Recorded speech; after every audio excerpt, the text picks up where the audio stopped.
Les damos la más cordial bienvenida al evento Respuestas Legales ante el Coronavirus, Salud Pública y Derechos Fundamentales, organizado conjuntamente por el Instituto de Democracia y Derechos Humanos de la Pontificia Universidad Católica del Perú y el Instituto O'Neill para la Salud y el Derecho Nacional y Global de la Universidad de Georgetown. Mi nombre es Bruce Barnaby, soy coordinador académico de investigaciones del IDEPUC y estaré a cargo de la moderación del evento. Contamos el día de hoy con 6 panelistas que van a abordar esta crisis sanitaria global desde distintas perspectivas. Antes de pasar rápidamente a darles la palabra, para aprovechar el tiempo, vamos a indicarles a ustedes que pueden ir mandando sus preguntas a lo largo del evento a través de la aplicación de preguntas y respuestas del Zoom, o a través de los comentarios del Facebook Live, donde también vamos a estar reproduciendo la conferencia. Cada panelista va a contar con 10 minutos de presentación, y al final se le dará la palabra nuevamente por un lapso de 4 minutos para responder preguntas que se vayan realizando, o hacer los comentarios a las presentaciones de los distintos panelistas. Nosotros vamos a estar encargados de estarles recordando el tiempo a cada uno de ellos. Como primera panelista, tenemos a Rebecca Reingold, que va a tratar sobre la pandemia del coronavirus, algunos alcances generales. Ella es asociada senior del Instituto O'Neill, es Juris Doctor por la Facultad de Derecho de la Universidad de Washington y licenciada en Estudios Internacionales del Middlebury College. El trabajo de Rebecca en el campo de Derecho Sanitario Mundial se centra principalmente en la salud y los derechos humanos, los derechos sexuales y reproductivos y la violencia contra las mujeres y las niñas en América Latina y el Caribe. Entonces, sin más, le damos la palabra a Rebecca para comenzar con la primera presentación. Gracias, Bruce. Buenas tardes a todas y a todos. En nombre del Instituto O'Neill, quiero agradecer a nuestros colegas del Instituto de Democracia y Derechos Humanos por su liderazgo en la organización de este webinario. Es realmente un placer tener la oportunidad de participar en este espacio. Bueno, para empezar, un poco sobre el origen del coronavirus. Según la Organización Mundial de la Salud, los coronavirus son una amplia familia de virus que pueden causar diversas afecciones, desde el resfriado común hasta enfermedades más graves, como ocurre en el coronavirus causante del síndrome respiratorio de Oriente Medio y el que ocasiona el síndrome respiratorio agudo severo. Los coronavirus se pueden contagiar de los animales a las personas, es decir, de transmisión zoonótica. La COVID-19 es la enfermedad infecciosa causada por el coronavirus que se ha descubierto más recientemente y que no se había encontrado antes en el ser humano. Tanto el nuevo virus como la enfermedad eran desconocidos antes de que estallara el brote en Wuhan, China, en diciembre de 2019. A partir de hoy, a nivel mundial, la OMS ha confirmado más de 2.5 millones de casos, más de 175,000 muertes y 213 países, áreas o territorios con casos de la COVID-19. A partir de hoy, en las Américas, la Organización Panamericana de la Salud ha confirmado más de 957,000 casos y más de 47,000 muertes de la COVID-19. Pasando a las características del coronavirus. Los síntomas más comunes de la COVID-19 son fiebre, cansancio y tos seca.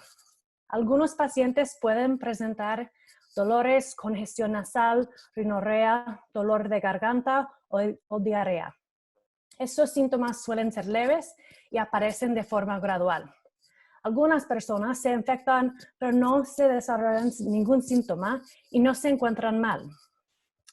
Sobre su pronóstico, la mayoría de las personas, alrededor de 80%, se recupera de la enfermedad sin necesidad de realizar ningún tratamiento especial. Alrededor de 1 de cada 6 personas que contraen la COVID-19 desarrolla una enfermedad grave y tiene dificultad para respirar.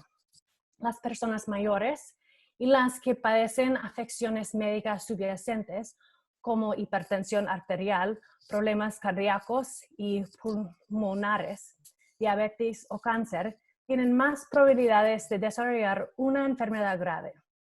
En torno al 2% de las personas que han contraído la enfermedad han muerto.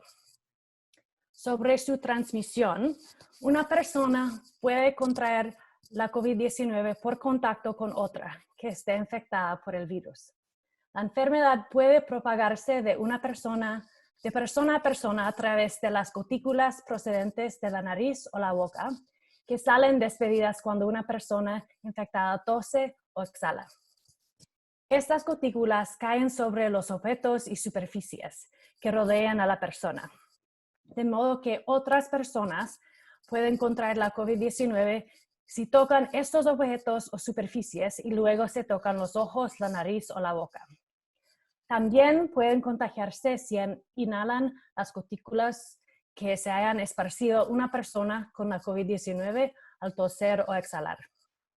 La OMS está estudiando las investigaciones en curso sobre las formas de propagación de la COVID-19 y se irán actualizando a medida que se tengan más datos.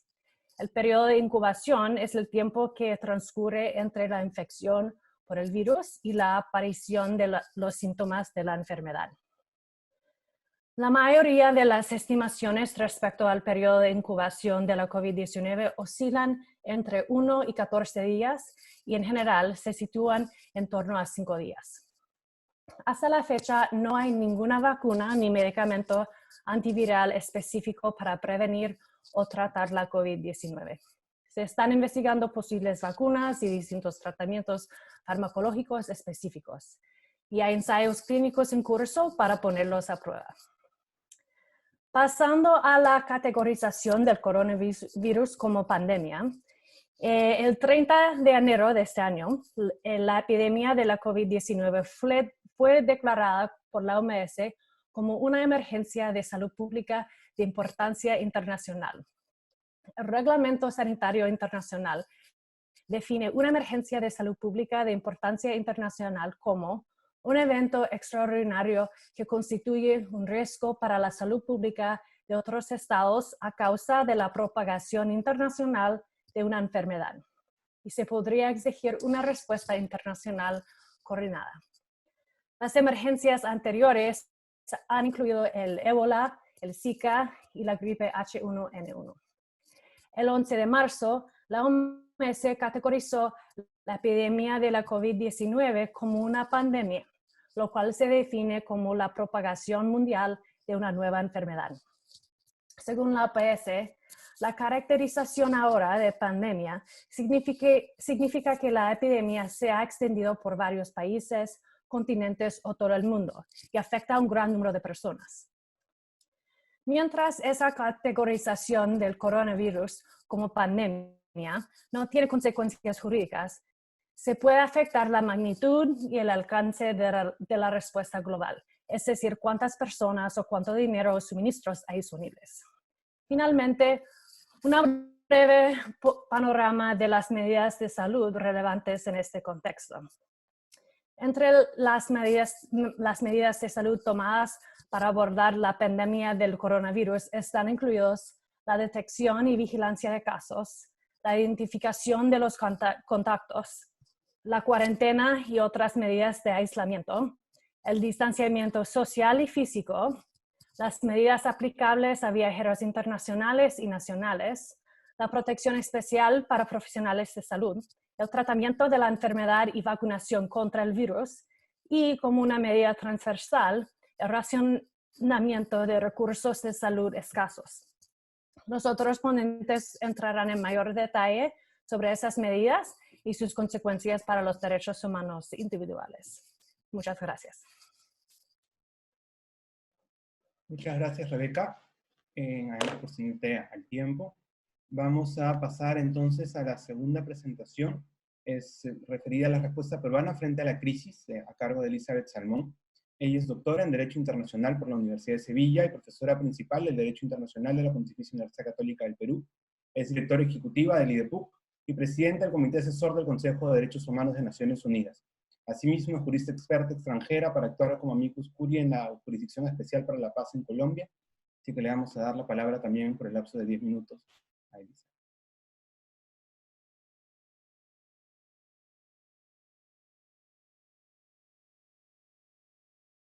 Le falta el micro.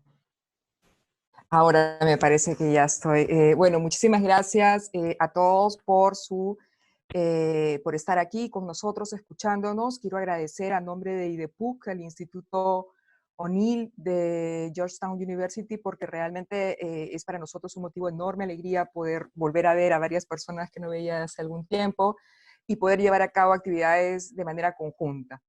Se me ha pedido en estos breves minutos realizar una reflexión en clave local de lo que está sucediendo en Perú, y lo voy a hacer, pero quisiera decir que evidentemente esta reflexión no desconoce ni niega de que este problema es un problema global y que por lo tanto requiere una respuesta coordinada con cooperación internacional, con un enfoque de derechos humanos y ciertamente con un enfoque también que pueda visibilizar las vulnerabilidades preexistentes que existen en nuestros países.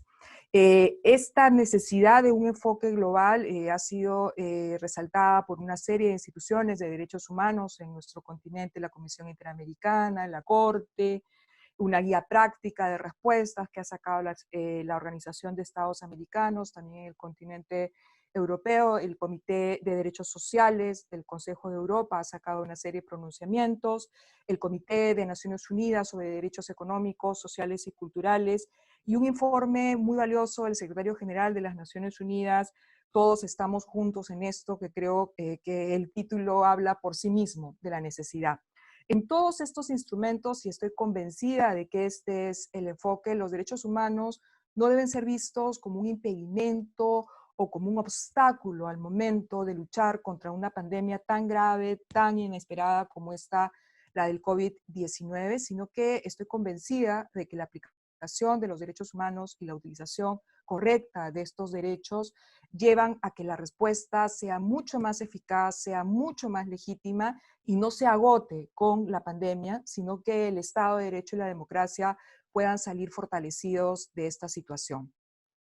En segundo lugar, quisiera decir que el Estado peruano, como todos los estados de la región y de diversas latitudes, se encuentra claramente sufriendo los efectos multidimensionales que tiene esta pandemia, tanto a nivel personal, a nivel grupal, a nivel del Estado como nación, pero también como parte de un orden internacional.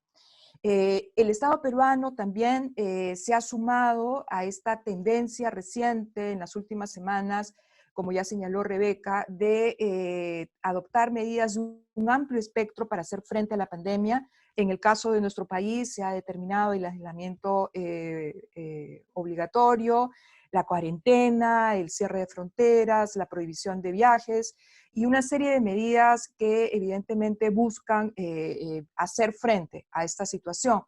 Y un segundo comentario sobre este punto es que el Estado peruano se ha sumado también a la experiencia de otros estados de la región de declarar el estado de emergencia o excepción o sitio, como sea que se llame en diferentes ordenamientos jurídicos, lo que ha significado en nuestro caso la restricción, la suspensión de la libertad y la seguridad personales, la libertad de tránsito, de reunión y el tema de la inviolabilidad de domicilio. Precisamente hoy, hace tan solo unas horas, el presidente Martín Vizcarra ha dicho que esta cuarentena obligatoria se prorroga por 2 semanas más, con lo cual al final van a ser 8 las semanas que todos los peruanos y peruanas vamos a estar en esta situación. Mi tercer punto en esta presentación es que quiero de alguna manera identificar 4 características de la respuesta peruana a esta situación. No estoy diciendo que sean las únicas características, hay varias más, pero he identificado estas 4 porque me parece que podrían ser eventualmente problemáticas en temas de derechos humanos y porque además se están dando en un contexto que, permítanme denominarla, un contexto de hiperproducción normativa o de un aceleramiento de la producción de normas. Cada día salen nuevos decretos, nuevos reglamentos y evidentemente en esa vorágine normativa hay lugares para las marchas y contramarchas y por eso creo yo que el papel de los juristas en este momento es un papel de vigilancia, de acompañamiento y de poder también ir señalando las dificultades de estas medidas.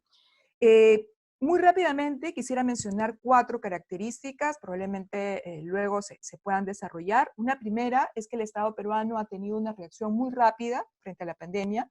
El Estado peruano fue el primero, el 15 de marzo, que dictó una cuarentena obligatoria. Solo Paraguay antes había dictado una cuarentena parcial. Se hace en uso del artículo 137 de la Constitución peruana de 1993, que establece que se puede decretar el estado de emergencia en graves circunstancias que afecten la vida de la nación. Yo personalmente tengo la impresión de que esta declaratoria del estado de emergencia se ha hecho siguiendo tanto el marco constitucional como también tratando de tener en cuenta todo el bagaje, toda la producción que desde el punto de vista del derecho internacional, de los derechos humanos, desde el sistema interamericano, ha habido muchísimos casos, en mi contabilidad son alrededor de 36, ya Silvia seguro tendrá alguna cifra más certera, en que de alguna forma el sistema se ha ido pronunciando sobre la necesidad de vigilar muy bien los estados de emergencia, los principios de Siracusa, en fin, todo el bagaje del DIDH, y tengo la impresión de que la medida es necesaria, es razonable y tal y como se plantea, al menos en términos generales, es una medida proporcional. Pero, y ahí vienen los problemas, y es la segunda característica que quisiera señalar, ha habido una tentación, una predisposición, como si fuera una suerte de ley de la inercia a la militarización de la respuesta.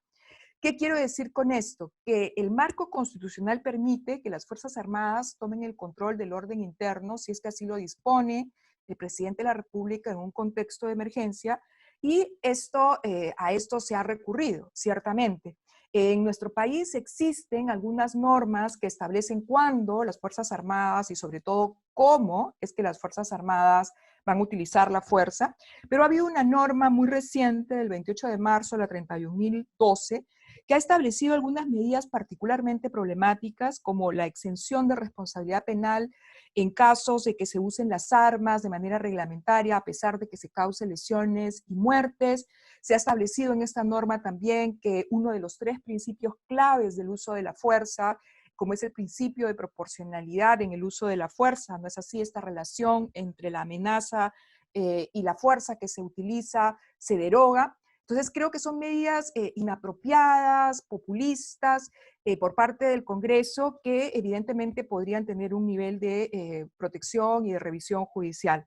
2 cuestiones adicionales con las que voy a terminar son que también se ha creado recientemente un grupo que se llama Te Cuido Perú, que tiene como función vigilar y monitorear a las personas infectadas y a su entorno a través de la geolocalización.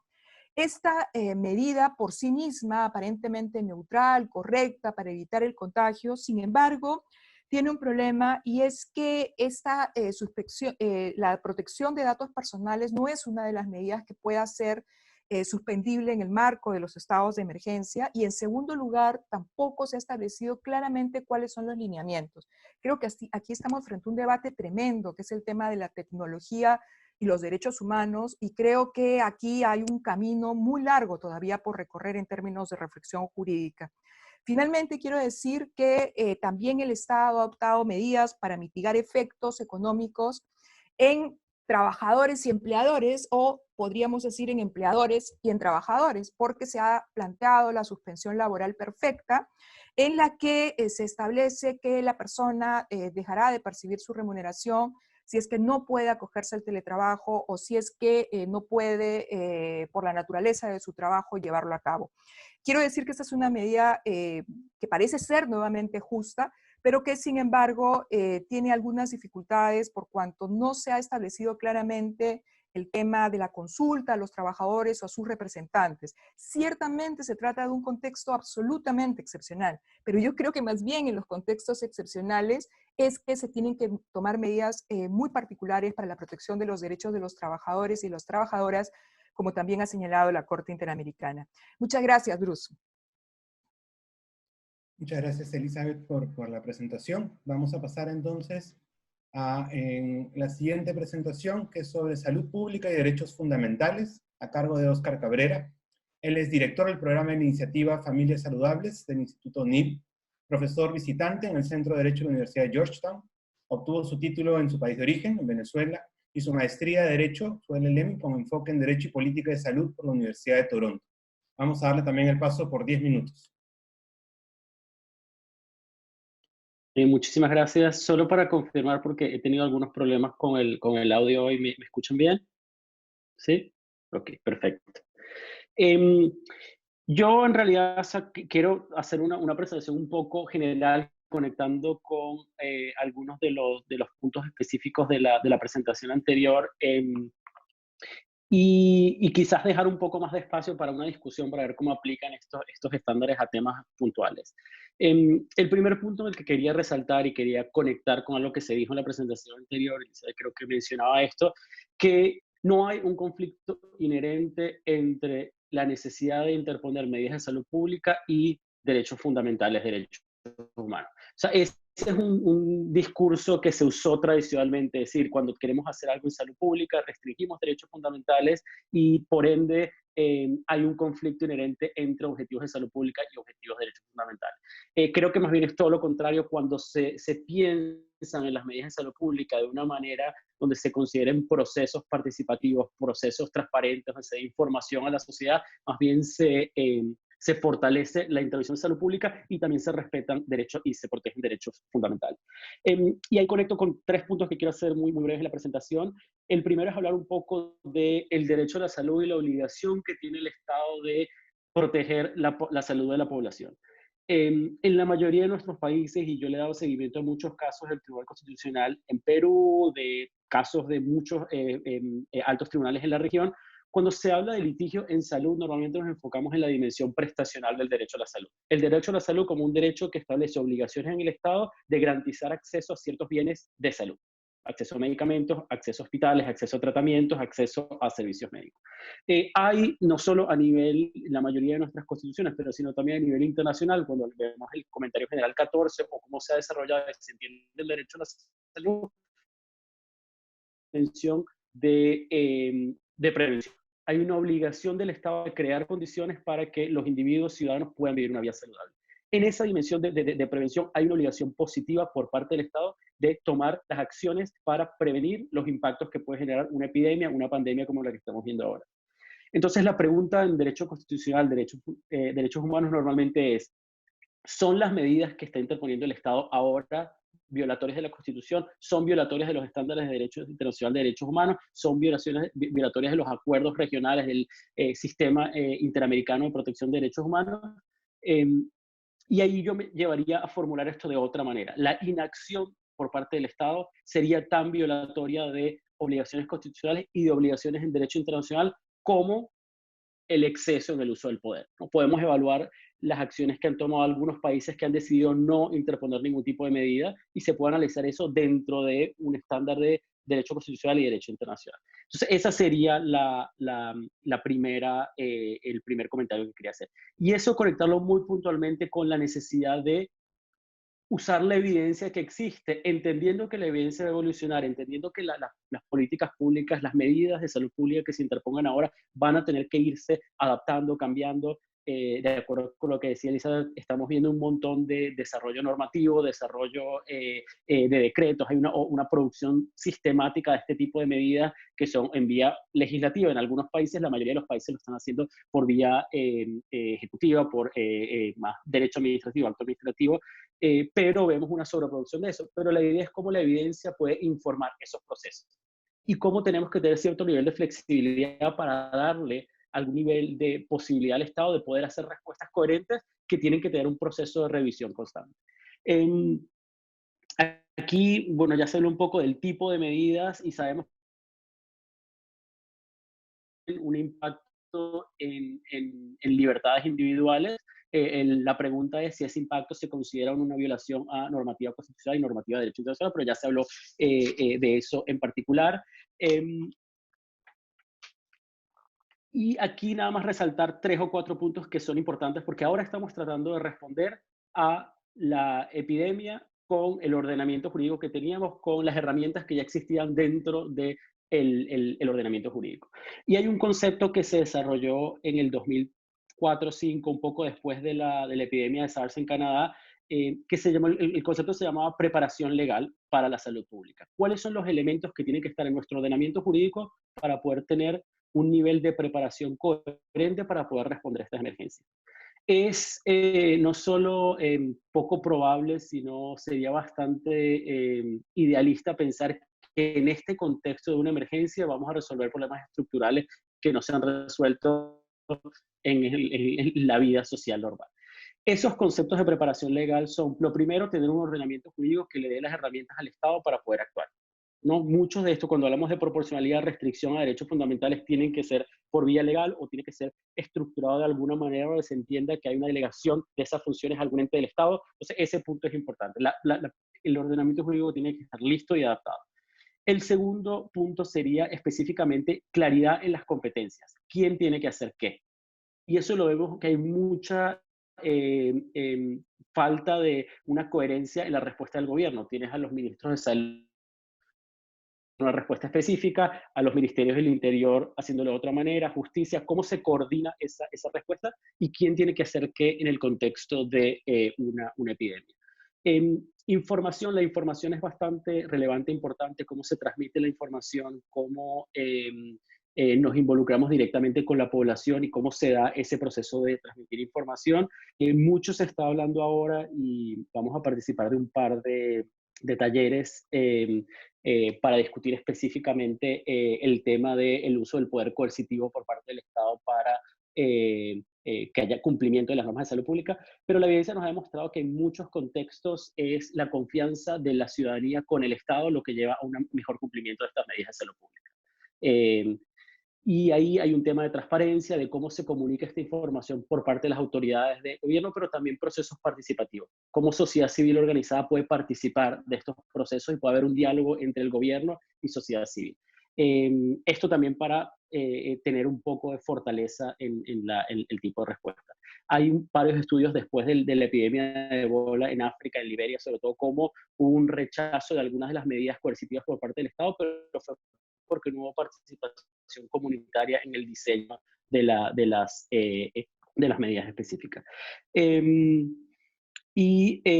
Finalmente, ya hablamos un poco de los principios de Siracusa, quería rescatar que en el 2005, después del brote de SARS en Canadá, hubo un proceso de reforma a nivel internacional. Rebeca lo mencionaba ya, se reformó el Reglamento Sanitario Internacional y por primera vez en ese estándar de un documento cuyo objetivo es tratar de coordinar y efectivizar una respuesta para este tipo de pandemias, se incorporan estándares de derechos fundamentales, derechos humanos dentro de ese documento. La versión anterior del Reglamento Sanitario Internacional no hacía referencia a derechos humanos, esta es la primera vez que se incorporan estos estándares. Y con eso termino, resalto nada más el punto que decía de que tenemos problemas sistémicos de discriminación. Esto va a ser un tema que hay que ser analizado, cómo estas medidas tienen un impacto diferenciado en distintos grupos vulnerables. Creo que hay procesos para poder evaluar eso ahora, pero también para ver a posteriori cómo se hace un análisis de la respuesta de los distintos estados. Y ahora me da un minuto, pero lo dejo para que sigamos con preguntas. Muchas gracias, Oscar, por la presentación. Vamos a pasar entonces a hablar sobre coronavirus y el principio de igualdad, a cargo de Silvia Serrano. Ella es abogada colombiana, máster en Derecho Internacional por la Universidad de Georgetown y máster en Argumentación Jurídica por la Universidad de Alicante. Actualmente se desempeña como directora adjunta de iniciativas Familias Saludables del Instituto NIL. Antes se desempeñó como coordinadora de la sección de casos de la Comisión Interamericana de Derechos Humanos. Pues le damos también la palabra por 10 minutos.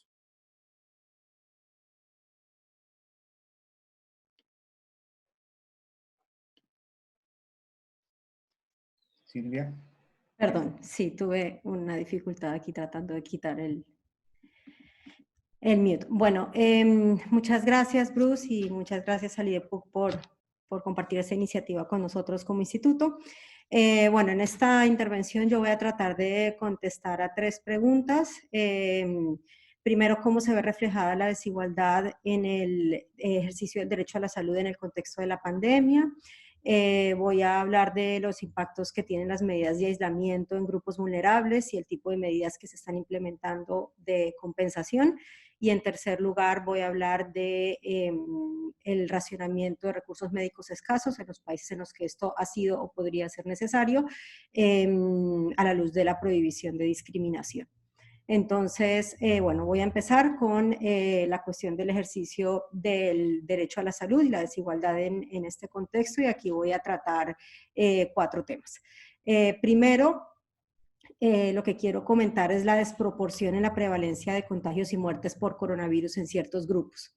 La desproporción en la prevalencia puede obedecer a diferentes factores. Uno es que en general coinciden con grupos tradicionalmente desaventajados respecto a los factores determinantes de la salud y que además tienen más altas tasas de enfermedades crónicas por ese motivo.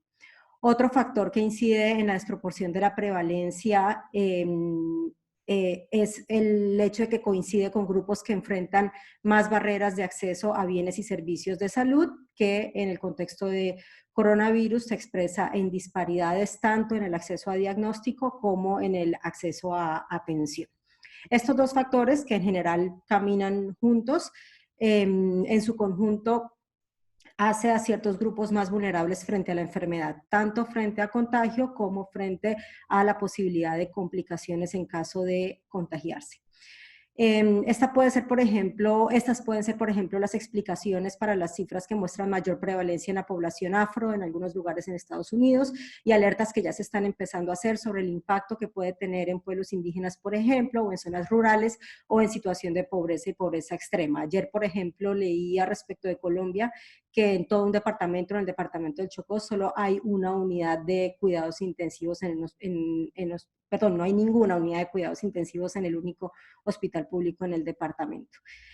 Otro factor que explica la mayor prevalencia en ciertos grupos es que no se adoptaron a tiempo medidas para compensar el riesgo diferenciado de contagio, lo que puede explicar las cifras alarmantes de contagios y muertes en centros de detención o en instituciones de cuidados de personas mayores. Bueno, el segundo tema que quiero hablar respecto del derecho a la salud es la disparidad en el acceso a la información. Me refiero tanto a la información sobre la situación de salud pública en general, sobre las medidas de prevención de contagio y sobre qué hacer en caso de tener síntomas. En muchos países, ante la falta de información sobre la situación, por ejemplo, en lenguas indígenas o con los ajustes necesarios para personas con discapacidad, ha sido la sociedad civil la que ha reemplazado al Estado en ese deber, aunque también hay algunos otros esfuerzos gubernamentales positivos, como en México a través del Instituto Nacional de Lenguas Indígenas. El tercer tema en cuanto al derecho a la salud es el posible uso discriminatorio del contexto, que es un tema, creo, en el que debemos estar muy vigilantes. Esto tiene que ver con la determinación de cuáles son los servicios esenciales de salud que se deben mantener en cualquier circunstancia al momento de tomar decisiones de transferencia de recursos y la relevancia de que estas determinaciones estén basadas en criterios objetivos. Un ejemplo de esto es la consideración de que los abortos legales no son servicios esenciales y el aprovechamiento de este contexto para limitar estos servicios esenciales sin que haya una relación clara de causalidad. En algunos estados como Argentina y Uruguay se han adoptado medidas concretas para evitar que esto ocurra, pero lamentablemente en otros lugares, como en algunos estados de Estados Unidos, esto está ocurriendo, incluso ha sido judicializado ante jueces federales. Y el cuarto tema que quería abordar aquí pues es el de la priorización de recursos médicos escasos ante la sobrecarga del sistema de salud, pero eso lo voy a abordar en la tercera parte de mi presentación más adelante, así que solo lo dejo mencionado aquí. Bueno, ahora paso a referirme a los diferentes escenarios de desigualdad que se presentan en el contexto de las medidas de salud pública, ¿no? Evidentemente, la implementación de medidas de salud pública traen aparejadas restricciones de derechos y la justificación de estas restricciones ya las comentaron Elizabeth y Oscar. Ahora, estas medidas, aunque pasen un test tradicional de restricciones de derechos, no limitan los derechos de manera neutral y por eso es necesario que el escrutinio de estas medidas también se haga bajo la lupa del principio de igualdad y no discriminación. Voy a comentar 5 ejemplos de manifestaciones de la desigualdad en contexto de aislamiento y al final voy a comentar sobre algunas de las medidas de compensación que se han adoptado. Primero, bueno, el más evidente, y es el de las personas que simplemente no están en condiciones de implementar un aislamiento físico, bien sea porque son personas en situación de calle o personas privadas de libertad en cárceles, en instituciones psiquiátricas, la situación de la niñez institucionalizada o personas que se encuentran en centros de cuidado de personas mayores. Otro escenario de desigualdad es el de las personas que deben enfrentar las medidas de aislamiento o en general las medidas de salud pública en contextos estructurales en los cuales simplemente no están en condiciones reales de implementarlas, bien sea por la falta de provisión de servicios públicos como agua potable o situaciones de inseguridad alimentaria como en muchos sectores rurales. Tercero, el tema de personas a quienes el aislamiento físico les genera la total o casi total pérdida de ingresos y eso redunda en una imposibilidad de satisfacer las necesidades básicas. En América Latina esto es un problema de millones de personas que se encuentran en el sector informal. Y esto además genera un riesgo diferenciado en perjuicio de las personas más vulnerables cuando los estados tienen aproximaciones punitivas al incumplimiento de estas cuarentenas, que muchas veces se incumplen porque simplemente no hay otra opción para mantener las necesidades básicas de subsistencia, especialmente cuando no se han dictado medidas de compensación para ayudar al sector más vulnerable. Cuarto, son las implicaciones que pueden tener otras formas de regulación de la implementación de las cuarentenas, como las medidas enfocadas en género, por ejemplo, que un día salen hombres, otro día salen mujeres. En Panamá, entiendo que en algún punto en Perú y en algunas ciudades de Colombia se adoptaron estas medidas que pueden tener un impacto diferenciado de incremento de violencia contra una población ya en situación estructural de violencia como las personas trans. Quinto, los grupos de personas para quienes el aislamiento físico se traduce en un riesgo exacerbado de violencia, como ocurre con violencia de género, violencia contra niños y niñas en el hogar. Había dicho que iba a hablar de 5 temas en este punto, pero voy a hablar de 6. El sexto es aún dentro del grupo reducido de personas que no están en el sector informal, existen riesgos de recortes de personal en las empresas discriminatorios y aún la modalidad de trabajo y educación en casa tampoco tiene características de neutralidad por muchos temas como el rol desproporcionado de cuidado directo e indirecto que recae sobre las mujeres, la falta de acceso universal a Internet y a las tecnologías necesarias para la educación en casa o la dependencia que tienen muchas familias de los sistemas de nutrición en las escuelas. Entonces, todo lo anterior significa que sin ánimo de pretender, como decía Oscar, que se resuelvan todos los problemas estructurales de desigualdad en el contexto de la pandemia, sí es imperativo que los poderes ejecutivos y legislativos, con los controles judiciales que apliquen, acompañen las medidas de salud pública con paquetes de medidas de compensación de todos estos y otros impactos diferenciados. Como son tan variados, las medidas de compensación que se están adoptando también son muy diferentes. Un grupo de medidas urgentes tiene que ver con todas las que están encaminadas al fortalecimiento del sistema de salud para que esté en la mayor capacidad posible de atender la crisis y que no impacte o no genere, no exacerbe los problemas de acceso a bienes y servicios tradicionales. Otro grupo de medidas son las medidas económicas como subsidios al sector informal o a las personas en situación de mayor pobreza. En este punto de las medidas económicas de subsidios se está debatiendo mucho si es que estos subsidios se están focalizando adecuadamente a la población vulnerable y también se debate si no es mejor pensar en transicionar, por ejemplo, de un modelo de subsidios a un modelo de renta básica como, por ejemplo, en España. Otro grupo de medidas son las destinadas a la protección frente al desempleo, como apoyos a empresas a condición de mantener el empleo de su personal. Igualmente es muy importante en este contexto las regulaciones de emergencia que se hagan al sector financiero, al sector laboral y que estén acompañadas de los medios adecuados de fiscalización y rendición de cuentas para el cumplimiento de estas regulaciones de emergencia. También están dentro de este grupo de medidas las medidas de política penitenciaria para liberar o disponer detención domiciliaria a ciertos grupos de personas privadas de libertad, como en Chile y en otros países, y el fortalecimiento de redes de apoyo y respuesta en casos de violencia de género, como está haciendo, por ejemplo, la Alcaldía de Bogotá, la disposición de hoteles o de terrenos baldíos de refugio para mujeres víctimas de violencia, como en Francia, o para otras personas en situación de calle. Estos son solo algunos ejemplos. Sobre guías puntuales, quería mencionar que los organismos internacionales están teniendo un rol muy importante. La OMS, junto con la Oficina del Alto Comisionado, ha sacado una serie de guías de medidas focalizadas en cada uno de estos escenarios de desigualdad, y también la academia está teniendo un rol fundamental en contribuir con propuestas ajustadas al contexto de cada país. Bueno, la tercera pregunta, bueno, antes de pasar a esto, quería solo dejar mencionado que el tema de escenarios de desigualdad no va a terminar con las cuarentenas. La mirada desde esta perspectiva se tiene que mantener también con las medidas futuras, en lo que va ya a ser lo que llamamos la vuelta a la normalidad, ¿no? La reactivación progresiva de la economía, la exigencia de salir con tapabocas, el aislamiento intermitente. Todas estas medidas futuras también van a traer aparejados riesgos de discriminación, que quizá podemos comentar en algún punto de las preguntas. Bueno, voy a tratar de referirme rápidamente a la tercera pregunta que planteaba al principio, que es la priorización de recursos médicos escasos.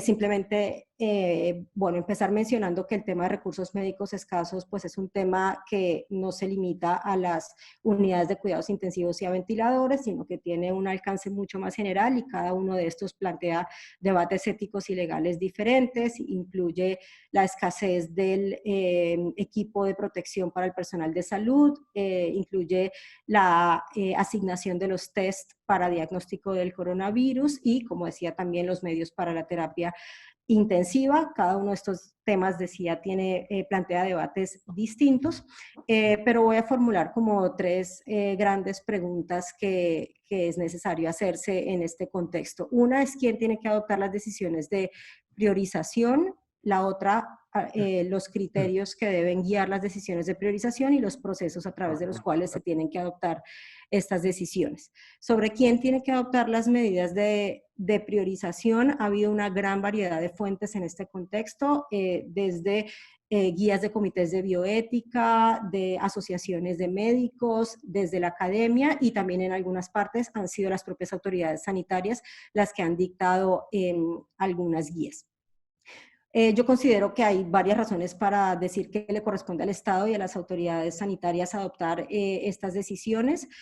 Primero, porque se trata en un contexto de pandemia, la escasez de recursos médicos es un tema de salud pública, y segundo, porque la decisión sobre asignar o no asignar un recurso médico a una persona es una cuestión de derechos humanos, es una cuestión potencialmente de discriminación, y el Estado tiene un rol primario en la adopción de estas decisiones. Ahora bien, la decisión de aplicación de los criterios en el caso concreto, por supuesto, es una decisión de criterio médico, es una decisión que le corresponde al personal de salud, pero en esto también la bioética parece coincidir en que son decisiones que debería corresponderle fundamentalmente a un equipo, un comité diferente del médico o médica que atiende directamente a un paciente, pero un comité asesor de bioética en los hospitales. Bueno, sobre el tipo de los criterios de priorización, bueno, este es el tema más debatido, no solamente por la gravedad inherente a estas decisiones, sino porque es donde pareciera que es más difícil encontrar contextos. De hecho, en Italia y en España hubo grandes divergencias entre los propios sectores de la bioética y de las asociaciones médicas sobre algunos de los criterios de priorización.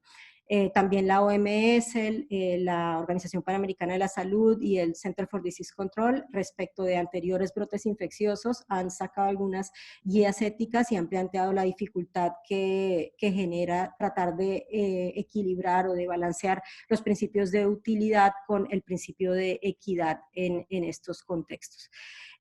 Así que sobre este tema, lo que quiero dejar mencionado brevemente es alertar sobre algunos de los criterios que contienen algunas de las guías que se han difundido.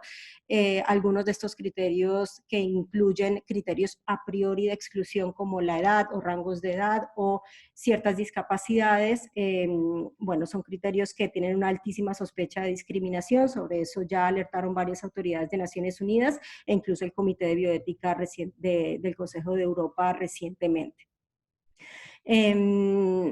Ahora, pasando al tema de los procesos, y con esto ya cierro, dejar mencionado que, bueno, precisamente porque el tema de la definición de los criterios es un tema de suma complejidad, la OMS, la OPS y el CDC se han enfocado mucho en los parámetros que tienen que tener los procesos de adopción de estas decisiones, y dentro de estos parámetros se encuentran encuentra el de transparencia, que sean procesos participativos, que sean temas que se levanten en el debate público y que no simplemente salgan unas guías que luego no se sabe a través de qué procesos se adoptaron, que cuenten con las suficientes garantías de legitimidad, porque esto hace que sean más fácilmente de cumplir y que sean más aceptadas por una sociedad ya golpeada por una pandemia como esta. Así que bueno, con esto termino. Muchas gracias. Muchas gracias, Silvia. Vamos a pasar entonces a la siguiente presentación sobre dilemas éticos en esta crisis sanitaria, a cargo de Miguel Yusti. Él es doctor en filosofía y profesor de la Pontificia Universidad Católica del Perú, de donde ha ejercido, entre otros, los cargos de director del Centro de Estudios Filosóficos, director del IDEPUC y jefe del Departamento de Humanidades.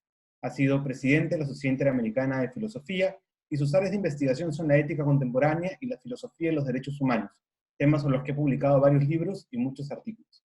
Así que dejamos también 10 minutos para su presentación. Bueno, muy buenas tardes.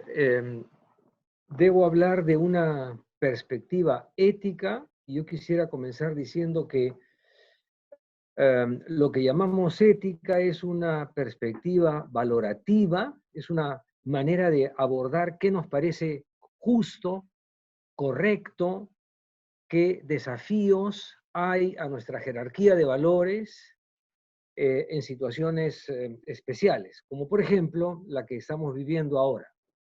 Yo diría que en esta situación de la pandemia actual hay muchas situaciones nuevas que presentan un desafío a nuestra visión ética de las cosas. Hay como una corriente, un clima ético que se puede mostrar en diferentes dimensiones de la vida social.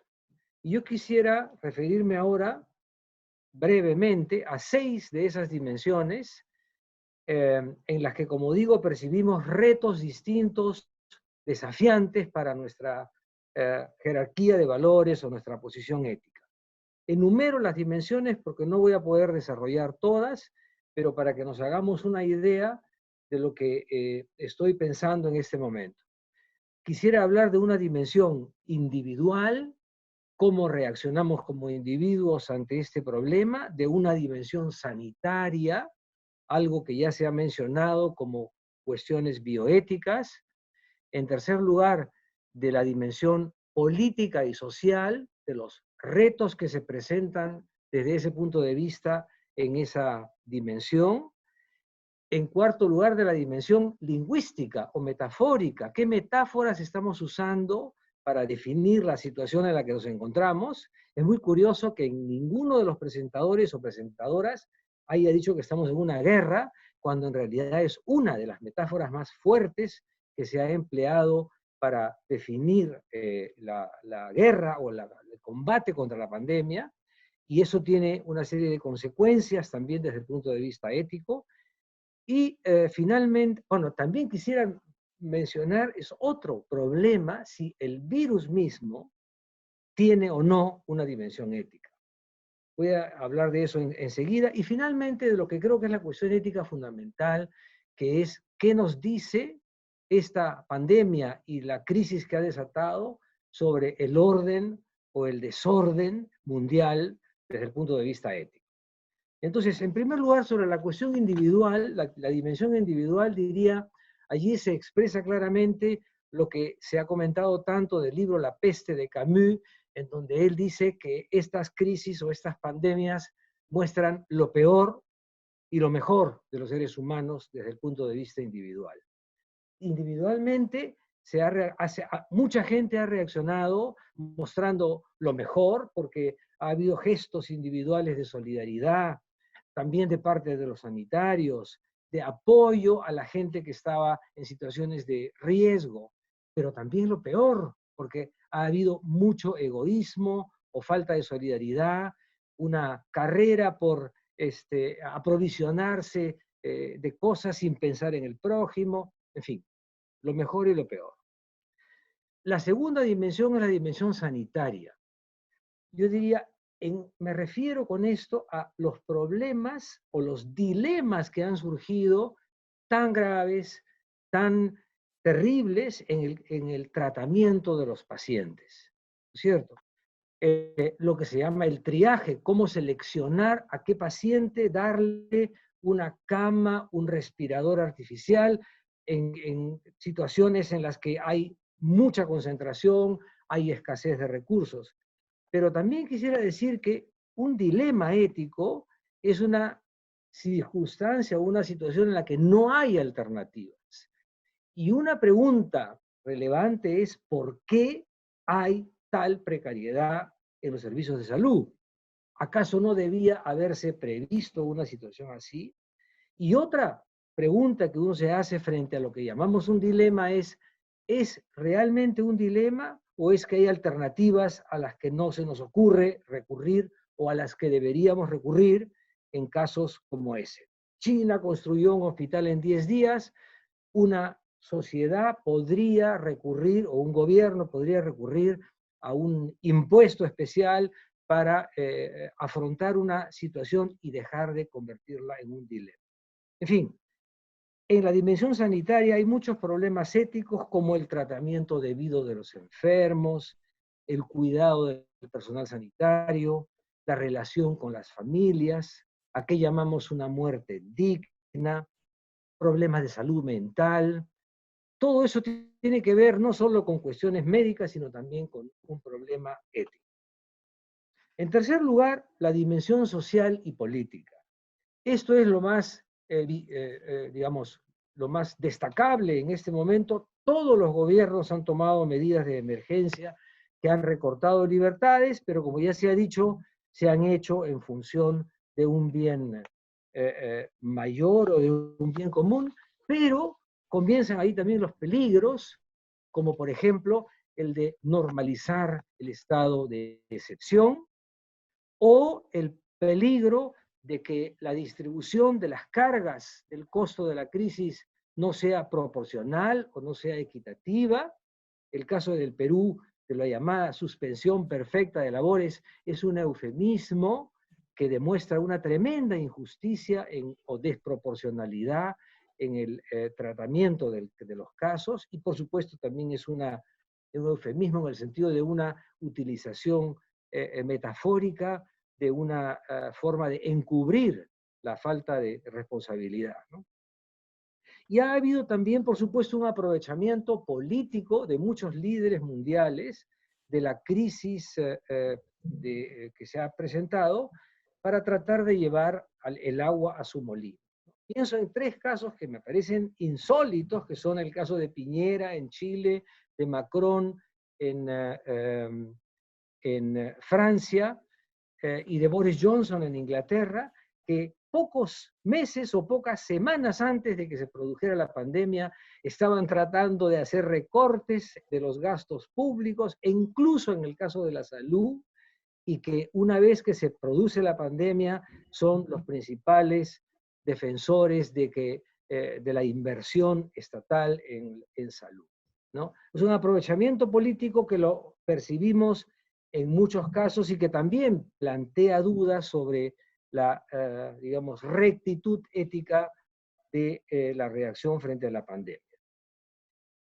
La dimensión metafórica o lingüística, me refiero con eso a las metáforas que usamos. Estamos ante una guerra, estamos ante una pérdida de la normalidad de la vida. ¿A qué estamos llamando normalidad? ¿No es cierto?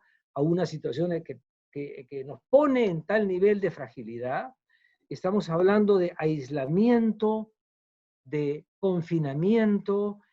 Esas metáforas no son ingenuas, revelan un cierto tipo de actitud frente al problema.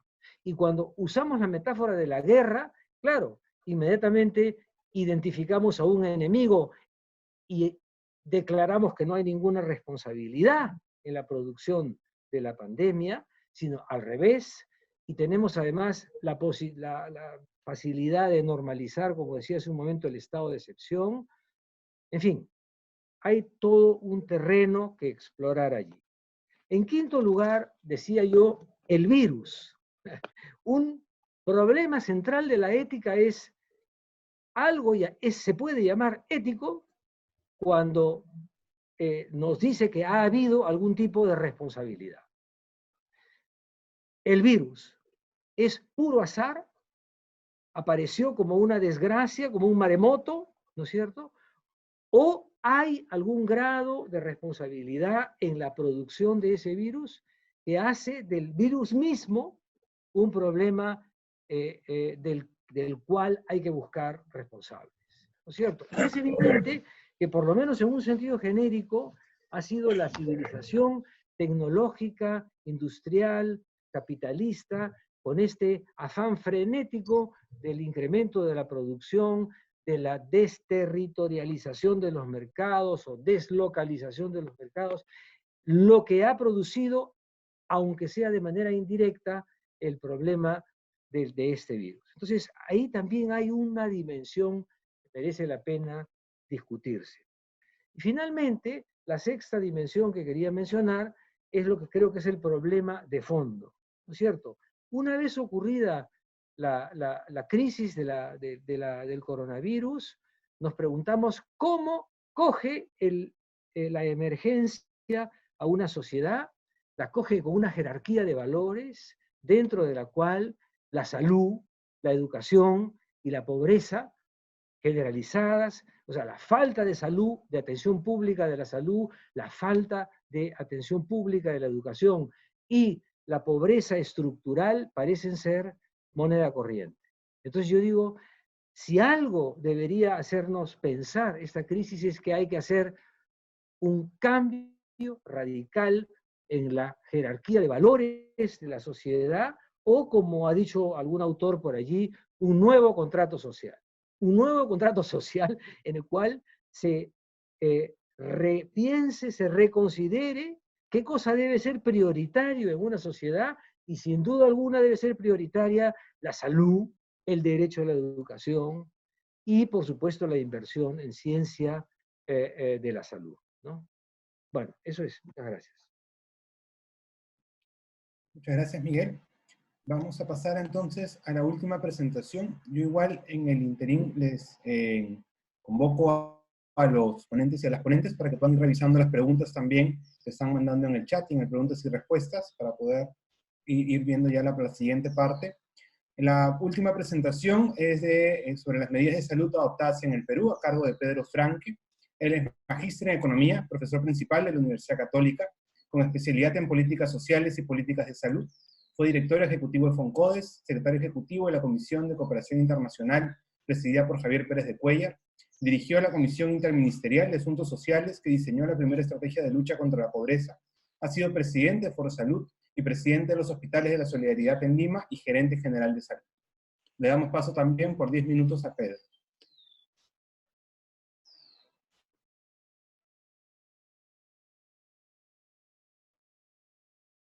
Pedro. Buenas noches, ¿cómo están ustedes? Entonces voy a usar esta maravillosa herramienta de compartir pantalla, porque creo que esto me va a ayudar un poco a la explicación y espero que no me juegue una mala pasada el sistema informático en esta oportunidad.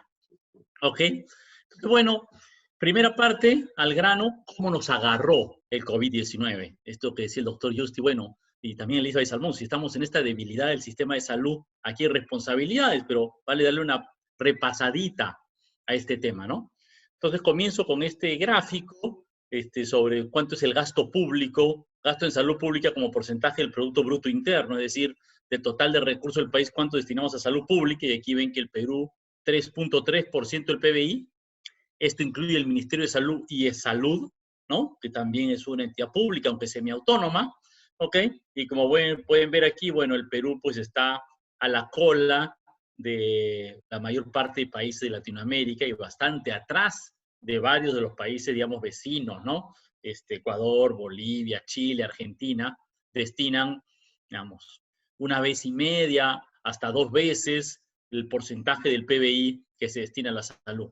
Esta es la medida adecuada porque, bueno, siempre esto tiene que ver en relación a lo que tenemos en de recursos en el país, ¿no? Obviamente países con mucho más nivel económico tienden a gastar más, pero esta es una medida relativa al nivel económico del país. Y esto tiene que ver con que el Perú tiene mucho menos médicos por cada 10.000 habitantes, 8,2, bastante bajo, incluso debajo de los estándares, algunos estándares que ha establecido la Organización Mundial de la Salud. Camas hospitalarias por cada 1.000 personas. Como ven, el Perú aquí está como a media tabla, pero digamos también un nivel relativamente bajo respecto a otros países. Y este cuadrito, que lo tengo en inglés nada más, sobre cuántas unidades de cuidados intensivos y cuántos ventiladores hay por cada 100.000 personas, porque como ustedes saben, este es un nivel crítico de equipamiento para las personas que tienen la gravedad, la enfermedad se les agrava, y como pueden ver aquí, bueno, el Perú está con una cantidad sumamente baja de ventiladores y unidades de cuidados intensivos. Anoto que, como dice el gráfico, que esto es antes de la pandemia y que luego de eso el gobierno ha hecho un esfuerzo por mejorar esto. Y añado el tema del agua potable, el acceso al saneamiento. El Perú nuevamente lo pueden ver a la derecha, bastante bajo o después de casi todos los demás países de América Latina. Y esto, desde luego, refleja en indicadores como una tasa de mortalidad infantil bastante elevada y mayor que otros países.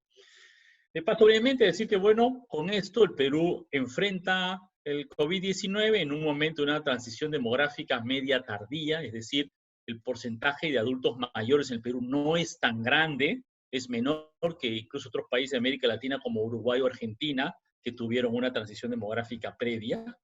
¿Ok? A pesar de eso, la carga de la enfermedad sí ha girado hacia las enfermedades no transmisibles, ¿ok? Que ya son como el 70% del total. O sea, las infecciones como esta no son la mayor parte de la carga en el Perú, pero tenemos enfermedades transmisibles endémicas como la tuberculosis, VIH, SIDA, malaria, dengue, entre otros. Ahora, ¿cómo nuestro sistema de salud? Hay 3 características que quiero resaltar. Uno es un sistema de salud segmentado, es decir, partido en pedazos. El Ministerio de Salud está por un lado con los gobiernos regionales, aparte de salud, aparte de las Fuerzas Armadas, aparte del sector privado. Tenemos en el sector público un seguro integral de salud, pero que hasta hace muy poco era un sistema focalizado, no era para todos. Recién el gobierno declaró que eso iba a ser universal y declaró este año como el año de universalización de la salud, pero digamos, quedó a comienzo de implementación, ¿no? Y esto se refleja también en que hay lo que se llama un gasto de bolsillo, es un alto porcentaje del gasto de salud, es la gente directamente que lo paga en el momento para comprarse una medicina o un tratamiento, lo cual genera un serio problema en derecho a la salud porque implica que el que no tiene el dinero en ese momento no tiene acceso a un tratamiento o una medicina. Entonces eso es delicado desde el punto de vista del derecho a la salud. Ahora, ¿cómo ha ido la enfermedad en el Perú en este periodo? Bueno, este es el indicador de casos que, como se ve, ha ido subiendo significativamente, dando un salto a partir de comienzos de abril, en parte, como veremos, por nuevas pruebas. Y este es un indicador que se considera un poco mejor, que es el tema de fallecidos, y también se ve que hay un progreso en el número de fallecidos, ¿no? Estos son datos al día de anteayer, ¿ok? Pero la tendencia es más o menos clara. El indicador crítico para los que saben esto es el número reproductivo R. Cuando el número reproductivo R está encima de 1, la epidemia está creciendo exponencialmente. El indicador clave de una epidemia es reducir el R debajo de 1. Y aquí Perú es esta línea anaranjada que logramos reducirlo sustancialmente y ha subido un poco a 1.7 en los últimos datos que he obtenido. No es tan favorable, ¿no? No hemos logrado controlar la pandemia. Y esto implica que el tiempo de duplicación, por ejemplo, de casos ha bajado. Ahora, revisamos rápidamente las medidas. La primera medida fue la cuarentena, y aquí lo que se puede ver es que a partir de la cuarentena se tomó la medida en esta fecha. Las medidas toman un poco en afectar el número de casos, pero sí se ve un claro cambio de tendencia. No se detiene la curva, pero sí se enlentece. Y lo mismo se ve para los casos fallecidos, que es un indicador que se piensa que es más exacto. También se puede ver que un ritmo de crecimiento aquí parece haber pasado a otro ritmo de crecimiento. Es un cuadro de escala logarítmica, entonces esto claramente mide una tasa de crecimiento menor. Entonces, lo que muestra que la cuarentena tenía un efecto parcial. La cuarentena fue una medida fuerte, pero se enfrenta a una situación de alta informalidad, anomia social, desconfianza en el Estado, entonces la respuesta de la gente no es tan buena. Hay un sistema de mercados informales que produce aglomeraciones que son sitios de contagio y una medida de soporte importante que eran unos bonos especiales de 380 soles, se hizo de manera focalizada, se dejó primero de lado las zonas rurales, entonces eso ha generado que una capa social significativa tenga una extrema necesidad que le ha llevado a tener que salir a la calle. Y eso se combina con un Estado débil que tiene un limitado control territorial. Entonces la cuarentena se ha cumplido parcialmente, digamos, de manera importante, pero no completa. La segunda medida central, según dicen muchos expertos, son las pruebas, los test para saber si la gente está enferma o no y poder atender y controlar la enfermedad. Aquí vemos cómo hasta comienzos de abril el número de pruebas que se estaba tomando era bastante limitado, ¿no? Sobre todo pruebas moleculares, no había otras pruebas, y de ahí se han comenzado a aplicar más masivamente, en una proporción mucho mayor, las pruebas serológicas que tienen menor eficacia. La fuerza informativa que tienen es menor, pero aún han significado una fuerza importante de pruebas.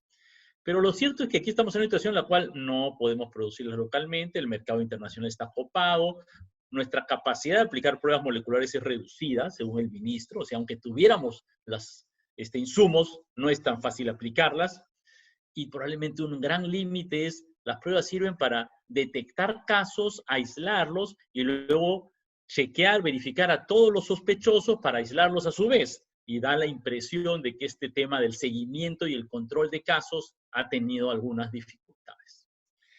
Voy rápido. El tercer gran tema medida era reforzar el sistema de salud, este tema de pocos médicos, pocas camas, pocos hospitales.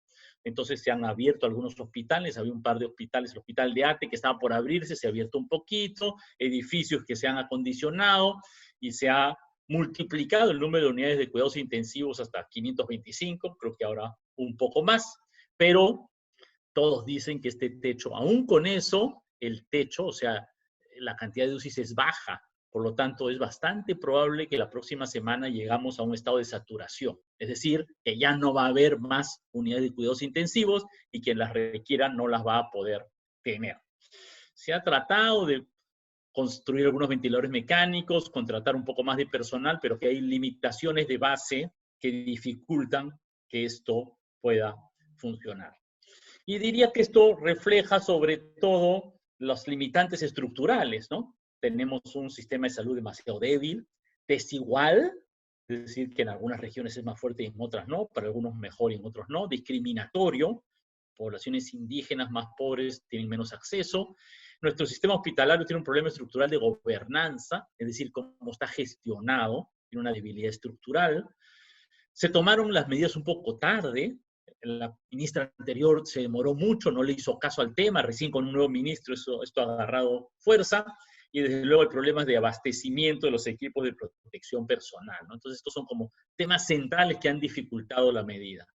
Y creo que con eso ya estoy en el límite del tiempo y dejamos aquí la participación. Espero estar cumpliendo el tiempo para poder pasar luego al diálogo y las preguntas. Muchas gracias. Muchas gracias, Pedro. Estamos aún con el tiempo bien. Vamos a dar paso entonces a cada uno de los ponentes y las ponentes para poder comentar algunas de las preguntas que están saliendo del chat. Específicamente yo voy a hacer una a cada uno, pero igual les recuerdo que la idea es que puedan también, de lo que han ido leyendo, de lo que han ido escuchando con los otros ponentes, también puedan hacer algunos comentarios como les parezca. Entonces comenzamos con el mismo orden, con Rebeca Reingold. Quería preguntarle una de las cosas que había surgido del chat, específicamente sobre la vacuna. ¿Cuáles son las posibilidades de vacuna que se están dando actualmente y qué podemos esperar en ese contexto? Bueno, gracias. Las últimas noticias son que hay por lo menos 70 vacunas potenciales en estado de desarrollo en ese momento, en lugares como los Estados Unidos, el Reino Unido y también China. Y están en las primeras etapas de prueba. Y lo que dicen los expertos es que anticipan que demorarán al menos un año y medio para llegar a una vacuna que se pueda usar. Entonces, todavía estamos un poco lejos de tener acceso a algo para la población en general. Perfecto, Rebeca, muchas gracias. Para Elizabeth Salmón, hemos estado recibiendo diversas preguntas en relación a las medidas que se han ido tomando aquí en el Perú y su impacto en distintos grupos socialmente vulnerables. Entonces, si bien se permiten esas restricciones, ¿cómo podemos evaluar ese impacto? ¿Dónde está el límite, justamente cuando estamos hablando de los grupos socialmente más vulnerables de la población?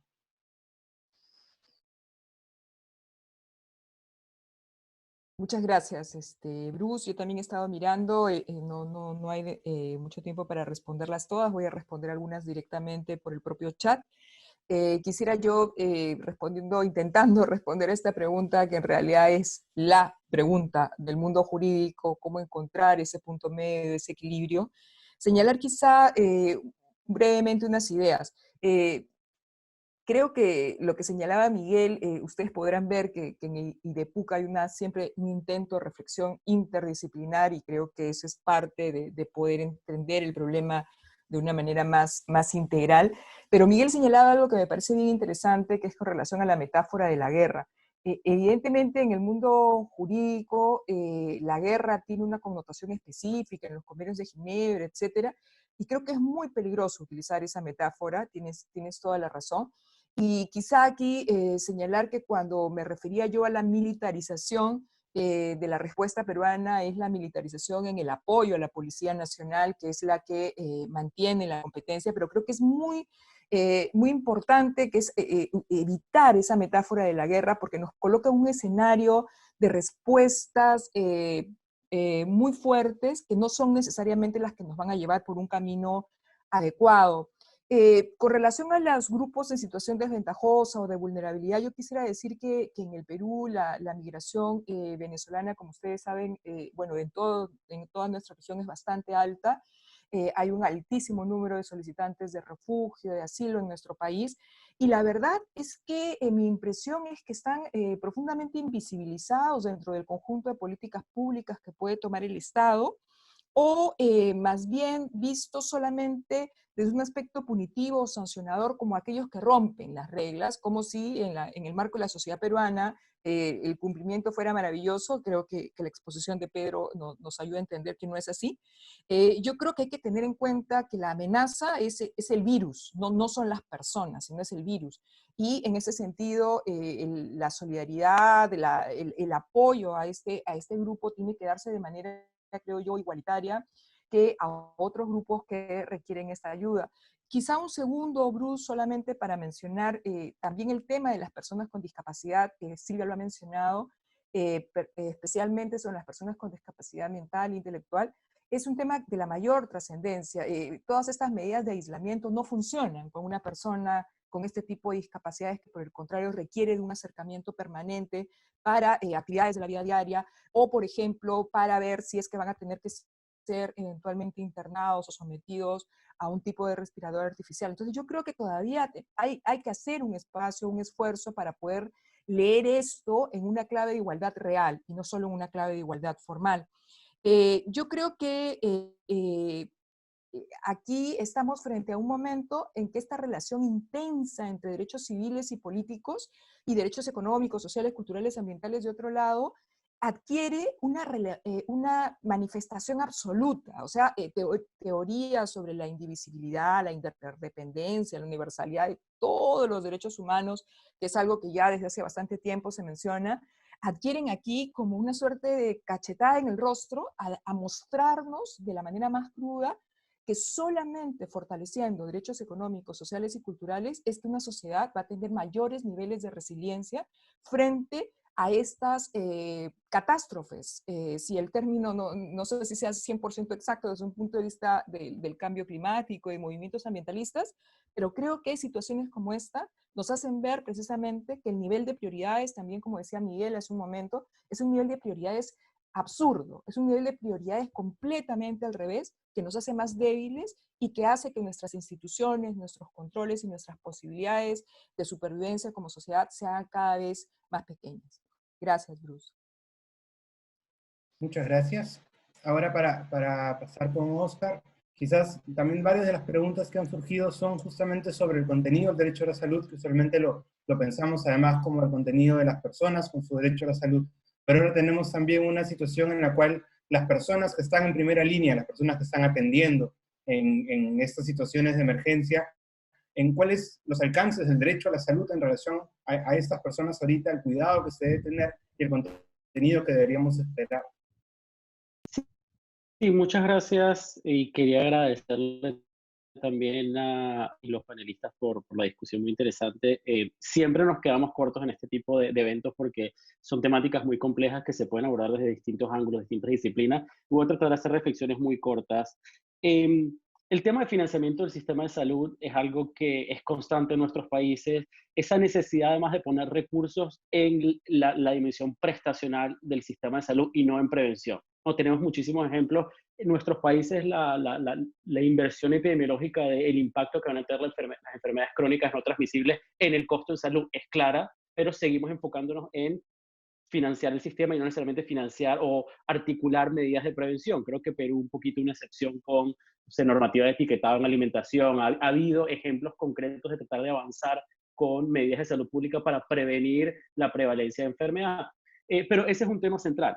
Se hablaba un poquito del ejemplo creo que Miguel mencionaba el ejemplo de Francia, del Reino Unido, pero Estados Unidos es un ejemplo concreto. Hace un año se desmanteló un grupo de trabajo dentro de la Casa Blanca conectando con el Ministerio de Salud que veía específicamente cómo te puedes preparar para una epidemia de este tipo. Lo que se llamaba el grupo que trabajaba lo que es Global Health Security y todo ese grupo de trabajo se desmanteló, pasó desapercibido.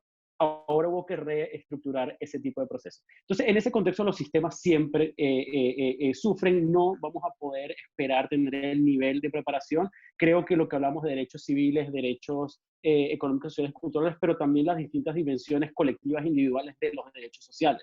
Porque hay mucha necesidad ahora de que yo quiero mi tratamiento, yo quiero mi servicio, pero ahora estamos tratando de articular una respuesta más comunitaria y colectiva para esos intereses en los que todos somos parte de esta respuesta. Entonces, ¿cómo podemos balancear eso? Y aquí sí hay que, estoy totalmente de acuerdo, la analogía de la guerra quizás no es la más adecuada, pero sí es importante asegurarnos que si bien los profesionales de salud, médicos, médicas, enfermeros, enfermeras, tienen una obligación, eso lo podemos debatir éticamente, de prestar sus servicios en este contexto, cuál es el rol que tiene el Estado, la posibilidad de forzar ese tipo de servicios, esa es otra discusión que podemos tener, pero el Estado sí tiene una obligación de garantizar dentro de lo posible y en base a la evidencia que existe, que puedan prestar sus funciones de manera segura. Es como asignar recursos cuando hay escasez, por ejemplo, de máscaras o de otro tipo de tratamientos, asignárselos para profesionales de salud y no para la población en general, que quizás tiene un nivel de exposición menor. ¿Y cómo podemos articular ese tipo de respuesta? Creo que es importante, sobre todo si le vamos a pedir que estén en la línea, no para usar la analogía de la guerra, pero que se enfrenten a un riesgo exacerbado, que se les den los insumos y los materiales para poder responder y para poder hasta cierto punto protegerse. Y eso de una dimensión, va a haber un debate también muy claro, qué pasa con, este debate se ocurrió en Canadá en el 2004, después de la epidemia de SARS, ¿qué pasa con los médicos, médicas que mueren en contexto de esta enfermedad? ¿Hay algún fondo específico para indemnizar a la familia? Se les pidió que prestaran una función social. ¿Cómo articulamos eso? ¿Cómo podemos...? Y ahí va a haber otros temas legales. Entonces, solo decir que es muy interesante este debate, pero que estamos empezando a armar como... Hay que profundizar en muchos de estos temas y me parece muy interesante que hayamos cubierto muchos temas y ojalá más adelante se puedan armar discusiones más a profundidad sobre todos estos temas. Gracias. Muchas gracias. Ahora, para Silvia, cerrando entonces, hay varias preguntas también en relación al contenido del derecho a la salud y los límites del recurso del Estado, ¿no? La priorización que se están haciendo en este contexto, por ejemplo, para decidir quiénes son las personas que están usando en los ventiladores o cómo se están priorizando los recursos en diversos contextos. Entonces, quizás para abordar por ahí. Perfecto. ¿Me escuchan?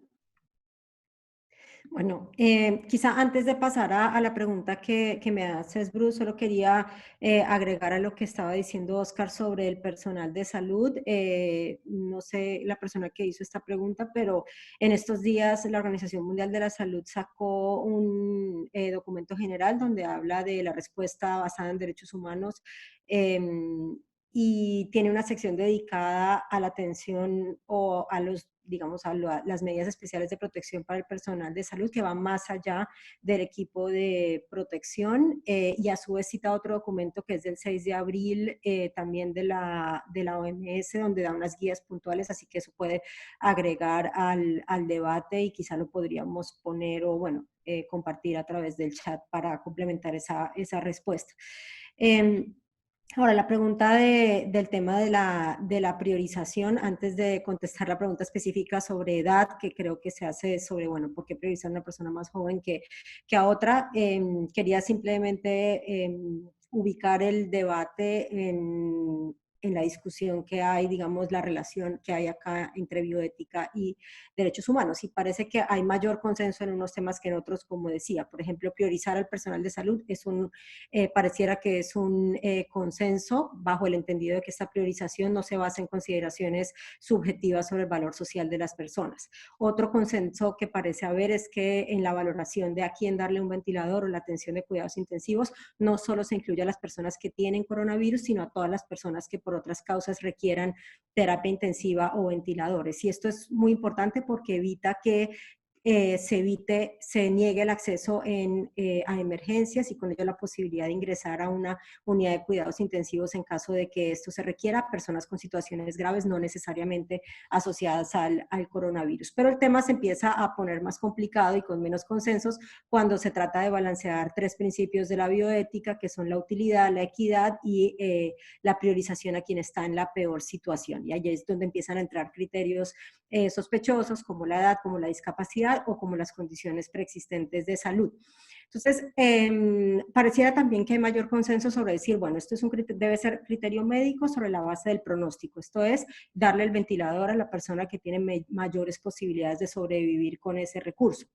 Lo que de entrada podría entrar en tensión con el principio de priorizar al que está en peor situación, pero bueno, pareciera que el pronóstico a corto plazo es un criterio en apariencia más objetivo, aunque de todas maneras trae consigo un impacto diferenciado, porque en general las personas que tienen peor pronóstico o bien es por su edad o bien es por su estado de salud, que también, como decía, puede ser producto de desventajas estructurales sobre otros factores determinantes de la salud.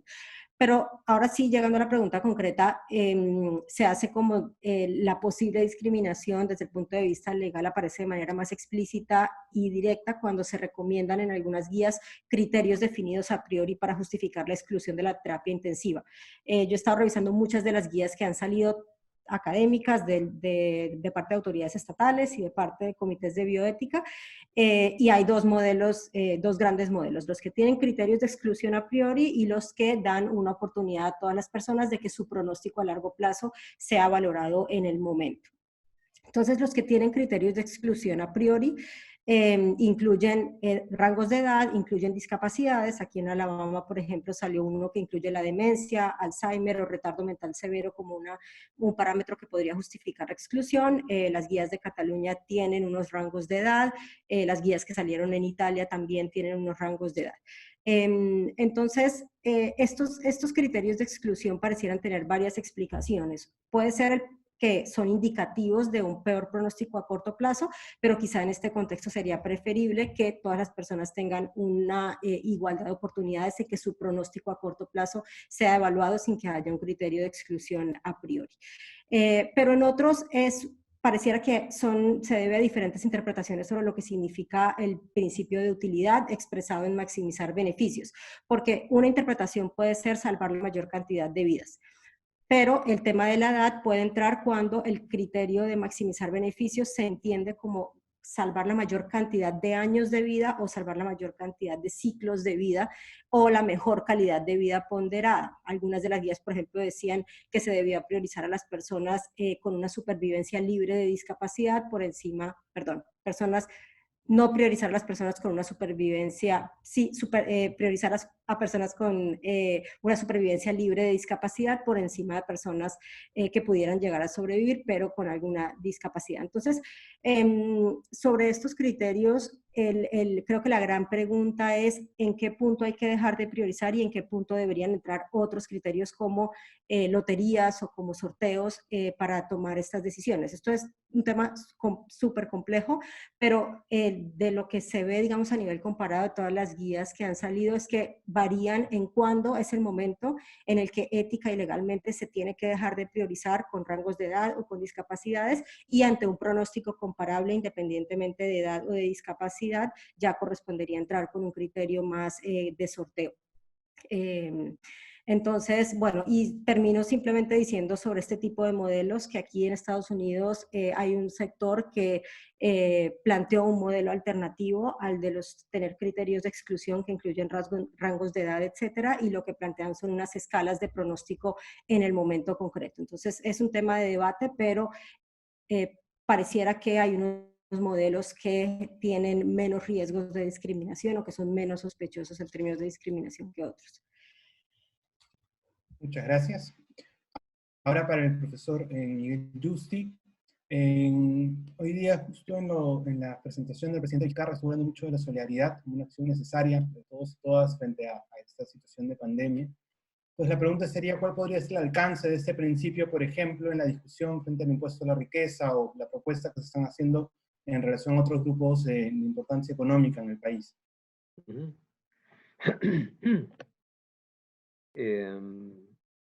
Bueno, en realidad hay muchos aspectos que comentar en relación con lo que se ha dicho, ¿no? Hace un momento Óscar Cabrera decía que la diversidad de las temáticas que se han tratado en esta sesión merecería un tratamiento un poquito más cruzado, ¿no? Detallado de algunos de los problemas. Yo he escuchado con mucha atención lo que han dicho los expositores y tendría también algunas observaciones. Por ejemplo, con respecto a la pregunta que me ha lanzado el moderador, Bruce Barnaby, es algo que también ha tocado en su exposición Silvia Serrano al mencionar la renta básica, ¿no es cierto? Un principio de solidaridad. Yo diría, es una norma ética buscar la proporcionalidad, la equidad en el reparto de los costos de una atención como la que solicita la pandemia. Y por eso es que hoy día mismo ha sido debatido o ha sido comentado por el presidente que a lo mejor se recurrirá, van a pedir al Congreso competencias para legislar sobre un impuesto de solidaridad. Se sobreentiende que un impuesto así tendría que ser un impuesto que digamos, que grava a las personas dependiendo de su nivel de ingresos. Eso a mí me parecería éticamente razonable, ¿no? En el Perú tenemos además un caso muy patético, que es que unas semanas antes de que se declarara la pandemia, el Perú estaba completamente concentrado en la denuncia de los casos de corrupción y se dio a conocer que empresas, asociaciones de empresarios habían ofrecido millones de soles, de dólares a una campaña política porque favorecía sus propios intereses. O sea, de pronto nos enteramos todos de que un sector importante del empresariado era capaz digamos, de destinar muchos millones para una campaña política. Y ahora que estamos en una crisis humanitaria, ¿cómo es posible que no haya algún tipo de prestación? Bueno, si no es voluntaria, tendrá que ser inducida por parte de la autoridad. Me parece que es un deber del gobierno y es una medida éticamente justificada, ¿no? Eso por un lado.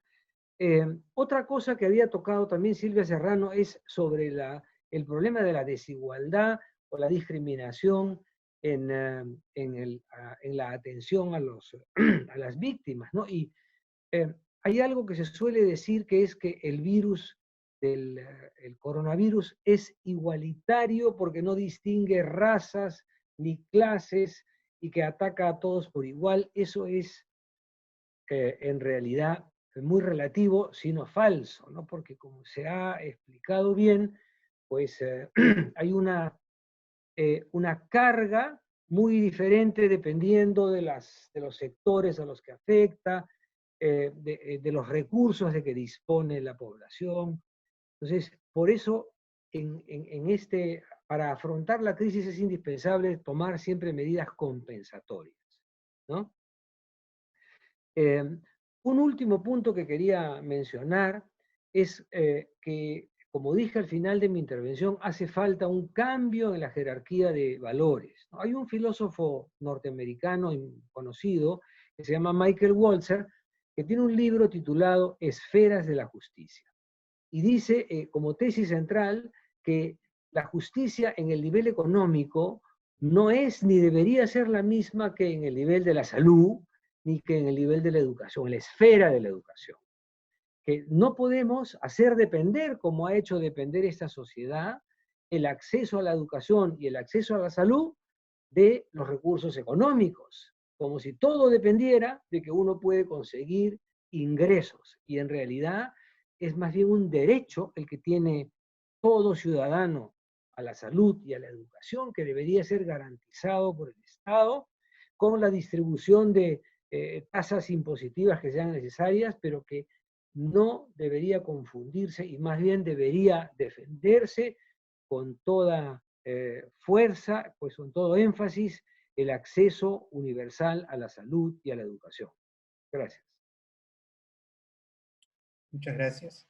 Finalmente, para Pedro Franque, hemos estado también viendo distintas medidas que ha estado tomando el gobierno frente a las limitaciones que se tienen, por ejemplo, en el acceso a la salud o para el acceso a la informalidad y la economía. La pregunta sería si es que considera que son medidas que aún son suficientes, o qué otras medidas se podrían ir adoptando también en este contexto, sabiendo que nos quedan 15 días más, al menos, de cuarentena. Bueno, mira, yo creo que el gran anuncio de hoy tiene que ver con esta ampliación del bono. Había esta discusión sobre si es universal o no es universal, pero creo que la esencia del tema es, había mucha gente, ¿no? No sabemos realmente cuánta, que no había recibido el primer bono de los 380 soles, por diversas razones, ¿ah? Algunos porque el sistema de focalización era incorrecto, otros porque operativamente no se les llegó a alcanzar el dinero, porque hay una parte que estaba como preseleccionado, pero no les ha llegado el dinero, y otros porque simplemente su situación ha cambiado tanto, de que podían no ser pobres ayer y ya son pobres, y otros porque emigraron ante una realidad social muy cambiante con un sistema de focalización sumamente imperfecto, ¿no? Entonces creo que la gran noticia de hoy para mí es que se ha decidido ampliar esto de una manera significativa. Y a mi juicio, digamos, en lo inmediato, porque, digamos, esta relación con, no sé, llamarlo guerra, pero esta lucha contra el coronavirus, pues,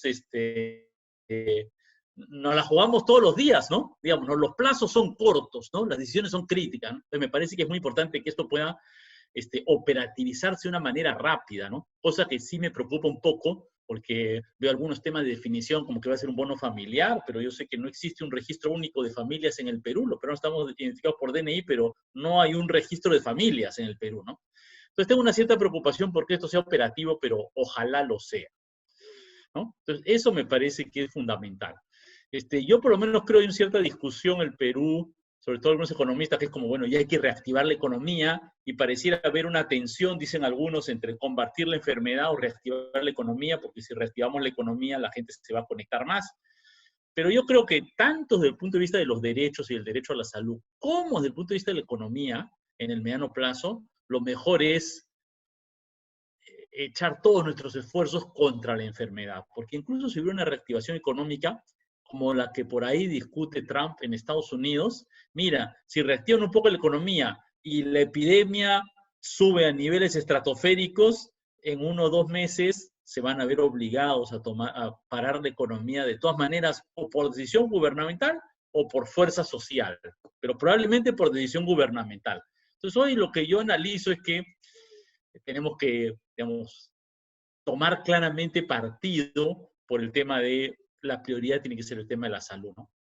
Y un tema en el cual no tengo suficientes datos porque me parece que hay que tener mucha información, pero me preocupa bastante el reforzamiento del sector salud, ¿no? Yo lo que les he dicho es que es cierto que la verdad es que partimos, o sea, en la crisis esta epidemia nos agarra en una posición muy debilitada, muy mala, ¿me explico? Pocos recursos, un sistema desorganizado, o sea, sí nos agarra en una pésima situación, ¿no? Entonces, en una situación de gran debilidad, tenemos que hacer un enorme esfuerzo por remontar, ¿no?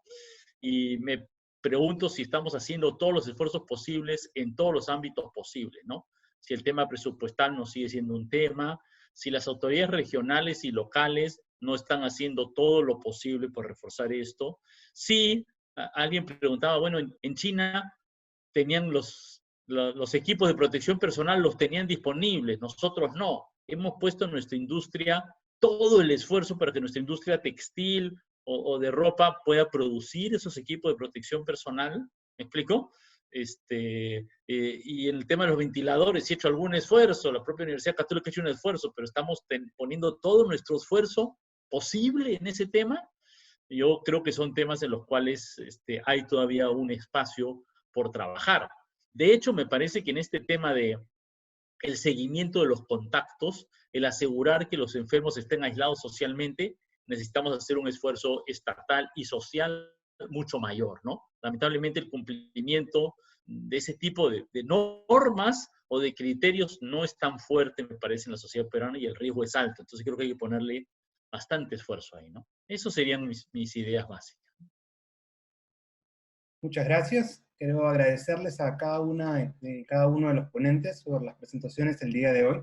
Hemos tratado de abordar de manera interdisciplinaria un fenómeno complejo, con lo cual hemos abordado muchos temas. Cada uno de ellos podría ser un webinar en sí mismo. Entonces, agradecerles a todos por participar, agradecer al Instituto NIL por las coordinaciones que hemos podido hacer con el IDEPUC para este evento, y desearles unas buenas noches y para eventos futuros también a todos los que están participando. Hasta luego.